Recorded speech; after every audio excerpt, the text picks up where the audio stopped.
Internet.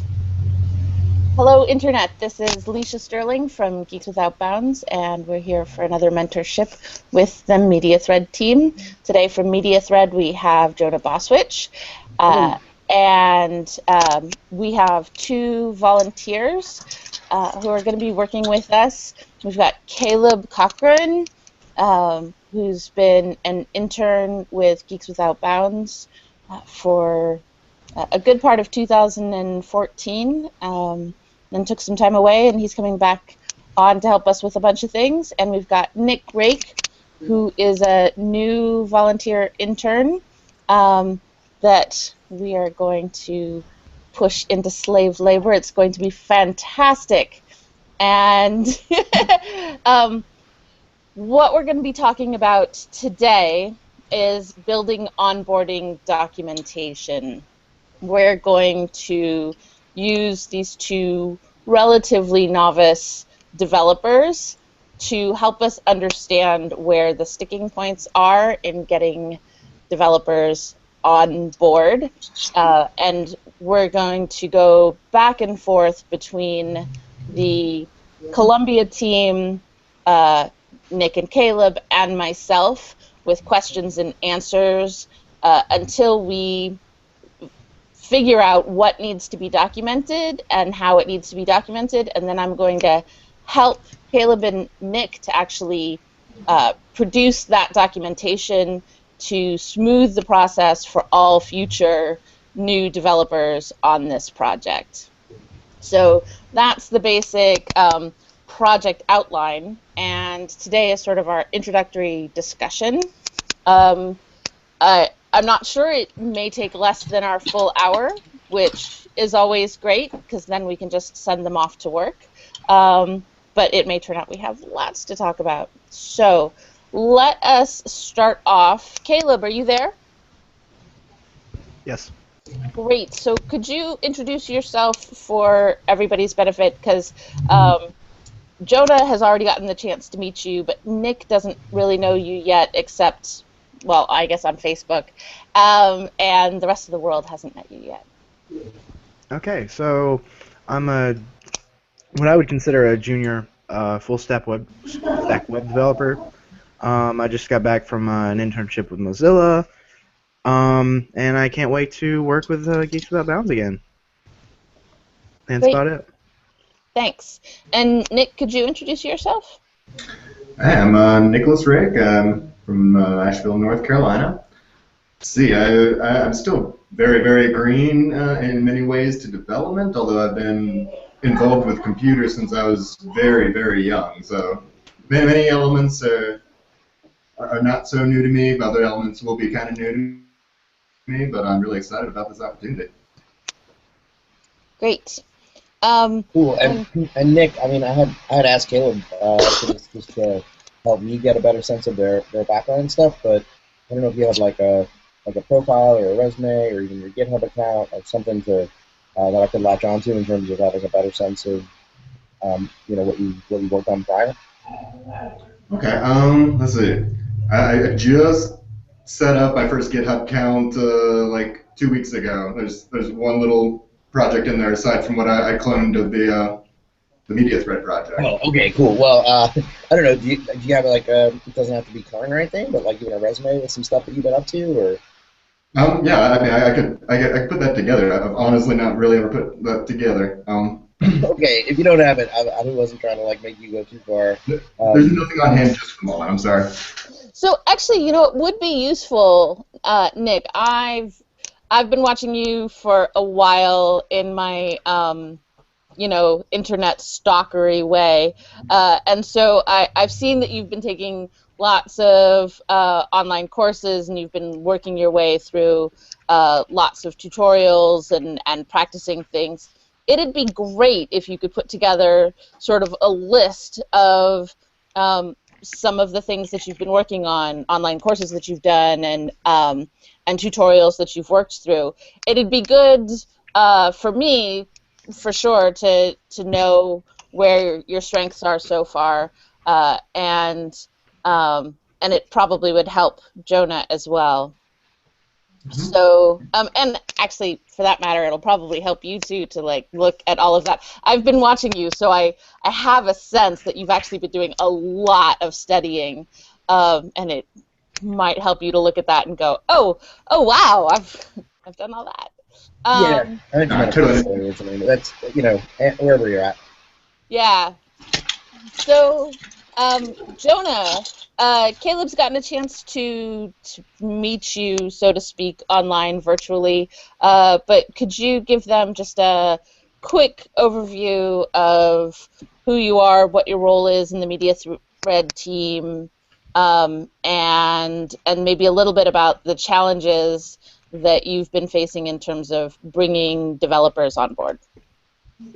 Um, yes, I'm the technical architect here at the Center for Media Teaching and Learning. Mediathread is not the only project that we work on. It's one we've been working on for a very long time, and we have a lot of faculty and students using it regularly. It's a project that, in one way of talking about it is you could easily say it's over 10 years old, but in its current form, the current version of the software, and it's more about 4 or 5.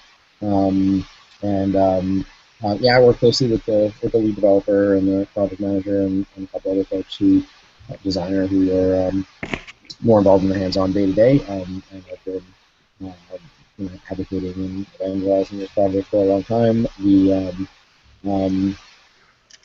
I guess in a lot of ways, where we are with this is, there's certainly um, been a lot of interest, from a range of faculty and teachers for the use of this, but they don't always have technological support to to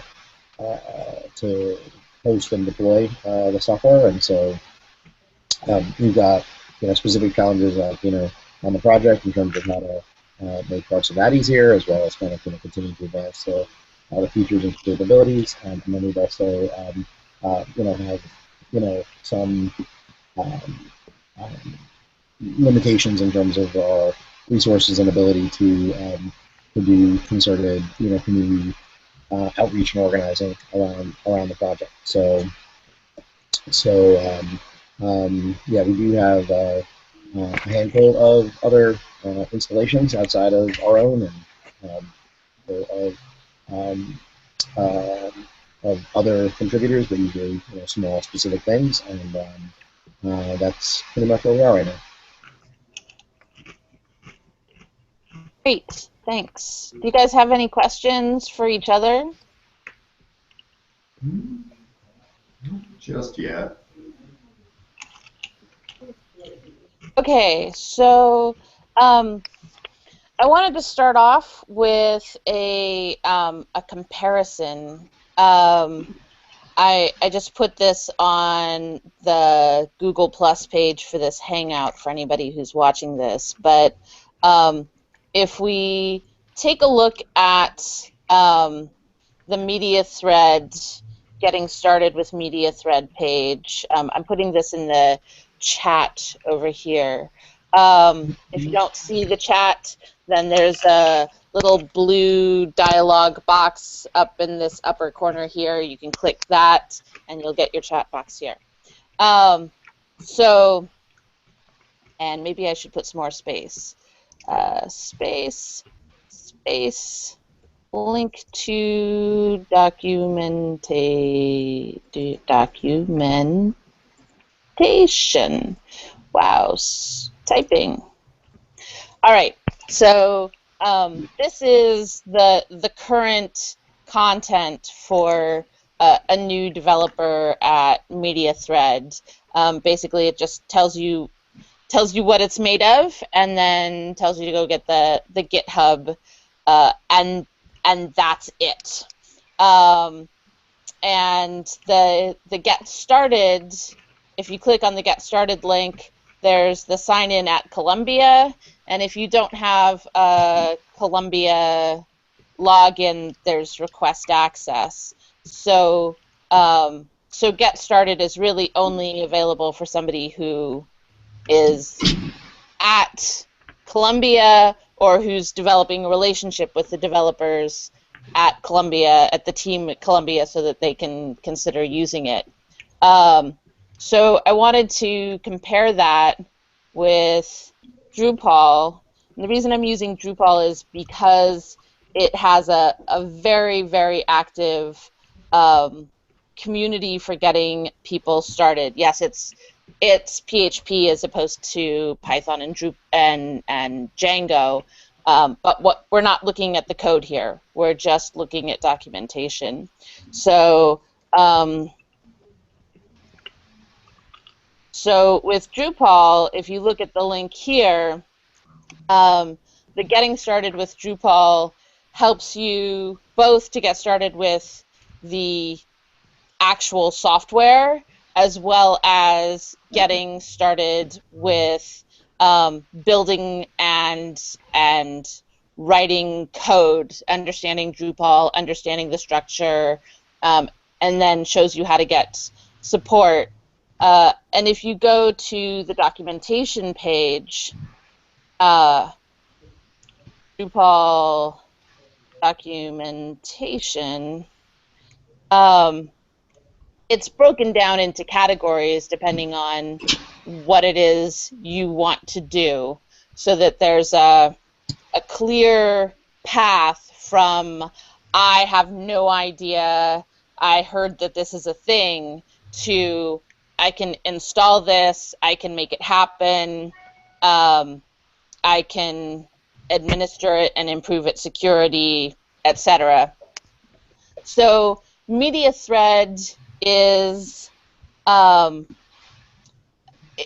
many ways, a much simpler application from, I think, from a developer standpoint, because it's not, Drupal is basically a whole framework for developing applications, whereas Mediathread is, it is not a developer's framework, it's a researcher's framework.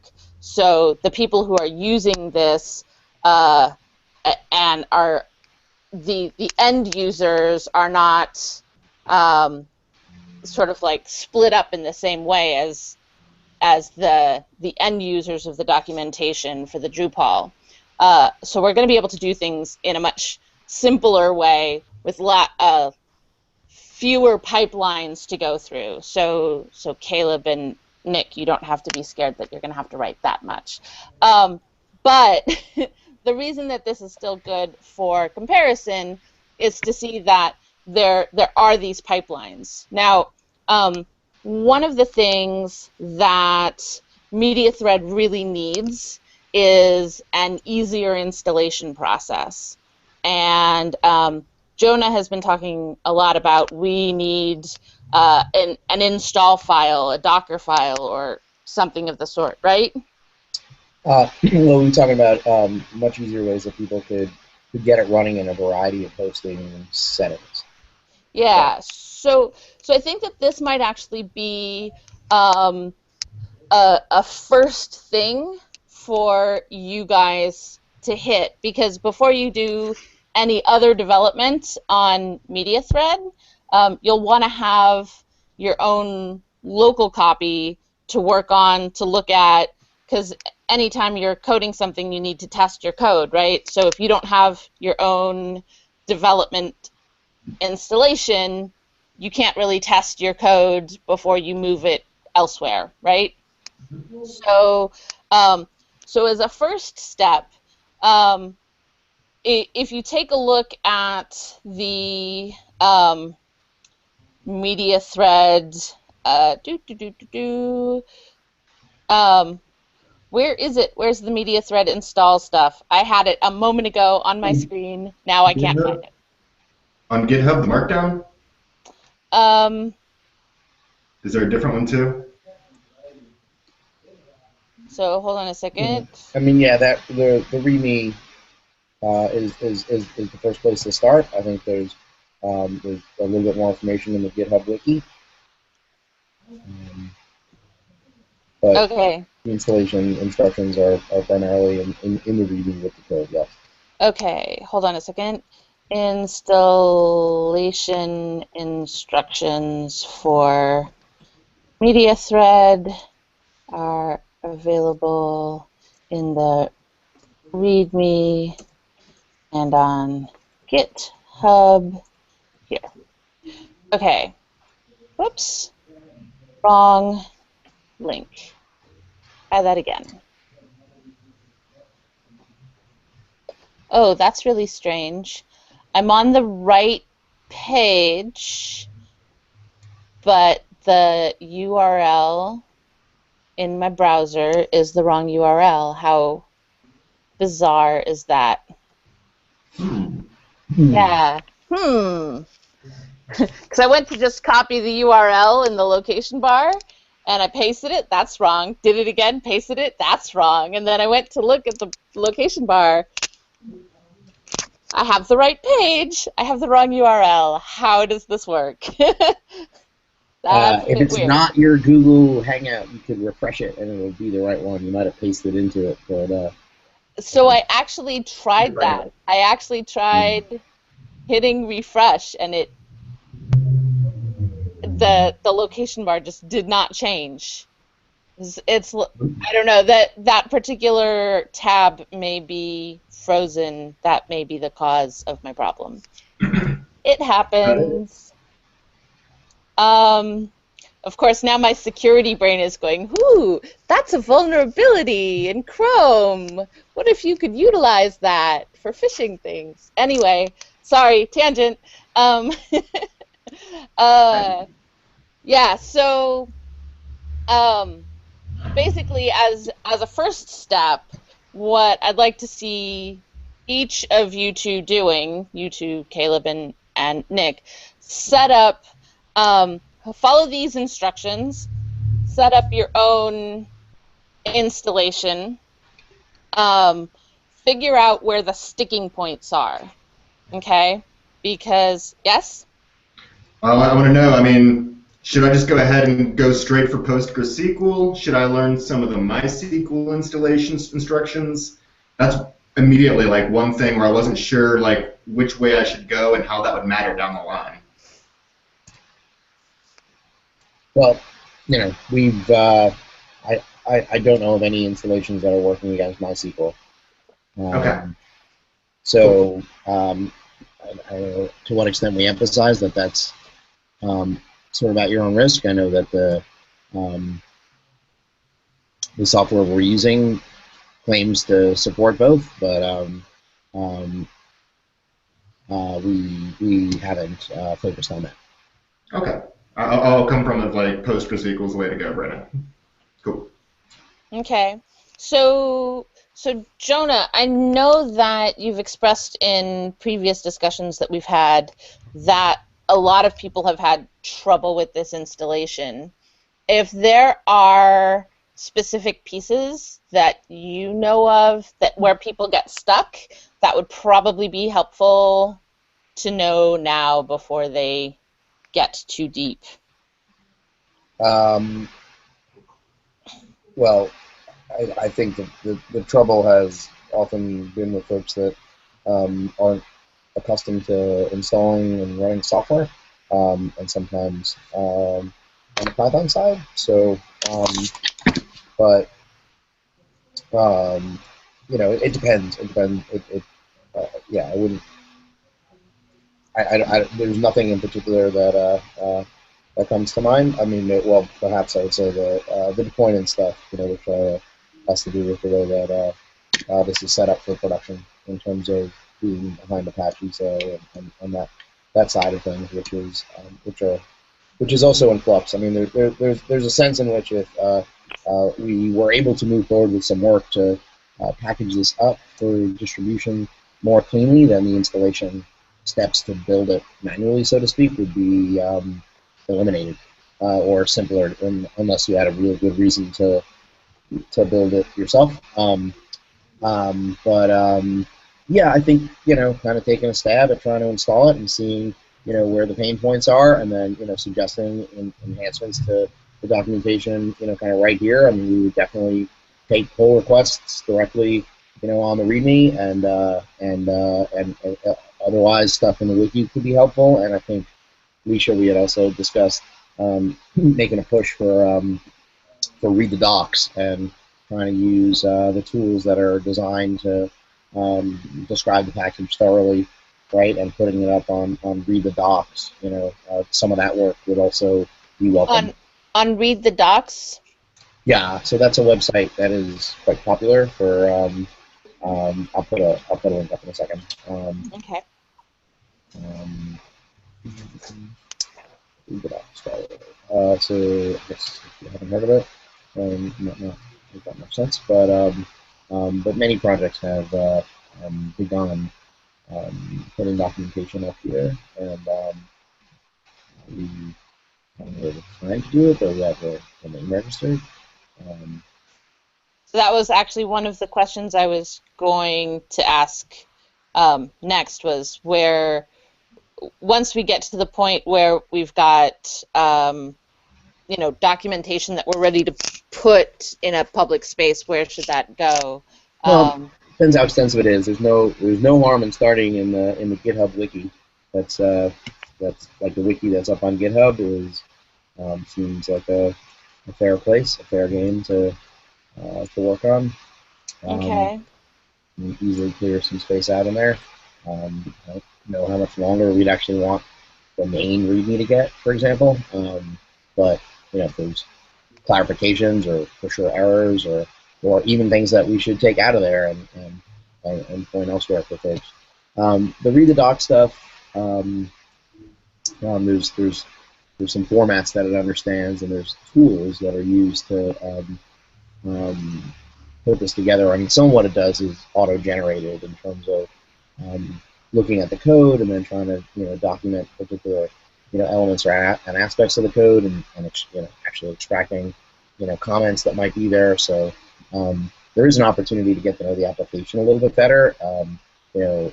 Buying through doing this kind of documentation, and that's a project that would start to look a little bit more like coding and not just writing. One second.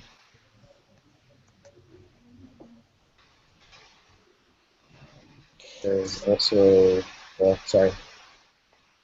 Oh, so I was going to say, so basically my suggested starting point is that you go through, get your own installation working on your box, and go through the documentation where you're having troubles, or where you're having sticking points. Where I'm going to create a Google doc, or actually a Google folder for us with a starting point doc, and then you can add additional documents, additional files, whatever, where basically you can just spit questions out and say, hey, what's going on with this? And then, so we'll have that dialogue as we go through at this point.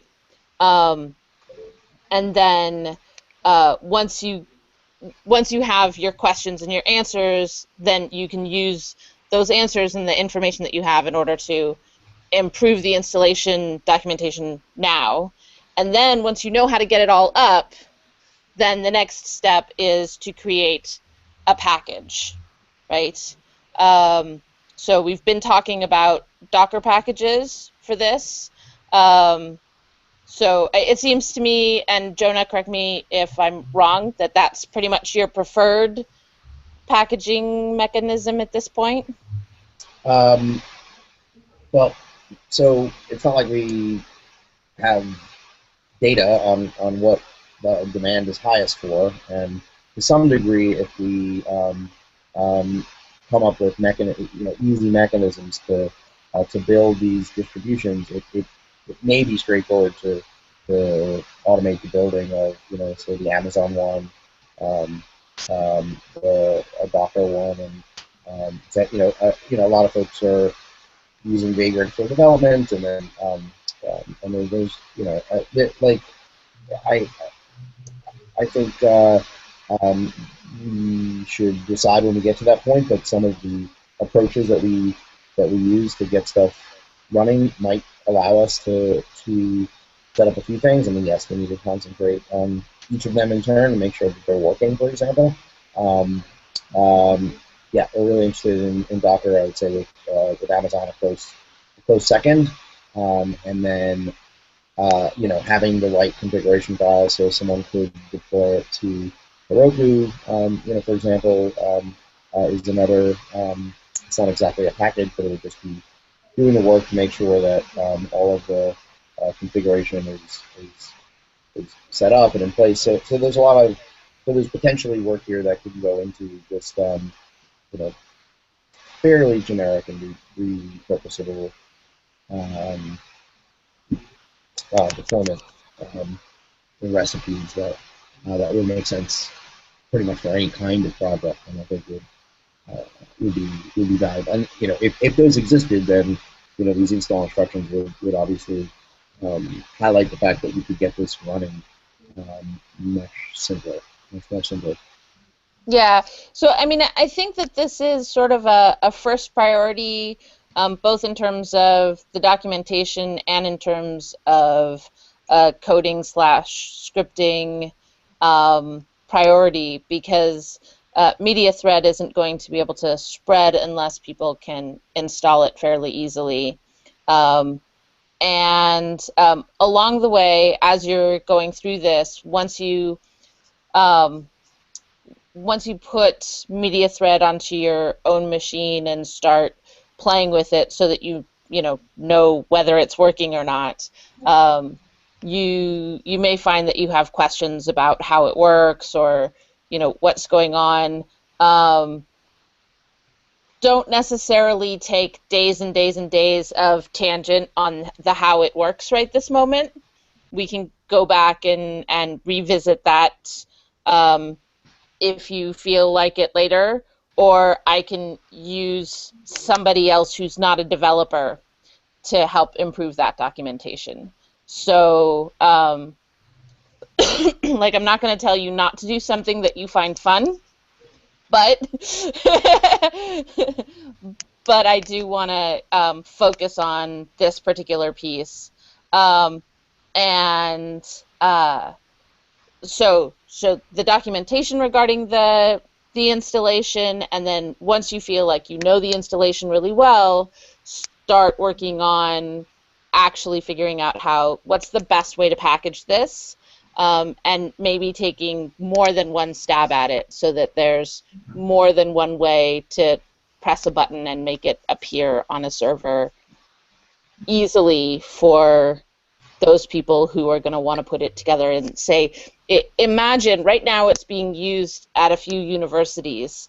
Imagine that this could be really useful for a high school, but high schools are notoriously low on skilled IT resources.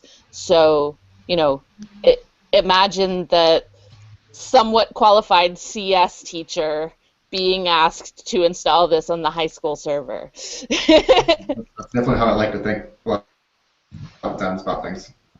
Cool. Okay. And yeah, the higher ed is not like they have that many more options. These guys look like they've been improving things. That was wrong. Like this discourse project has a nice batch of different ways you can get stuff running super quickly. Maybe that's just one on that. But yeah, what is that? Okay. I have the same problem as you right now. No. Oh, this is all on the Bitnami side. I thought I was on the Discourse site. Let me get back to the Discourse site because they also let you try it super easily. But anyway, as you can see there, it's like I think once you have an approach for building a couple of these packages out, I think you get better at it. In any case, actually don't see the Discourse site doing as good a job on their site of telling you all the different ways to try it. Anyway, forget that. That was just an example. I was looking up a name of a provider that forgot. But anyway, go on. So how do you guys feel right now? Do you feel like you've got some meat to chew on and some stuff to do? Yeah, definitely. I actually was kind of afraid when I walked into this. I might have been underprepared, but it sounds like I'm actually taking at just the right points to help be useful the way that you're looking for. Great. Oh, that's great. That's phenomenal. Yeah, I mean, and once we complete this pass, like I think that we can, take a step back and see what are the different ways or entry points into the sort of the application proper. Right now, it's like sort of the presentation and wrapping, but I think that's also fair. It's a fair place to start. And it's also not overly specific to this project, so it should be useful for you elsewhere in your lives. But I mean, it's all good. But yeah, it would be super helpful and appreciated to just go through this exercise and see how it goes. Fantastic. Sounds All great. right. So this is excellent. We're 15 minutes early for the end of the meeting. That means I have a whole 15 minutes before my next call.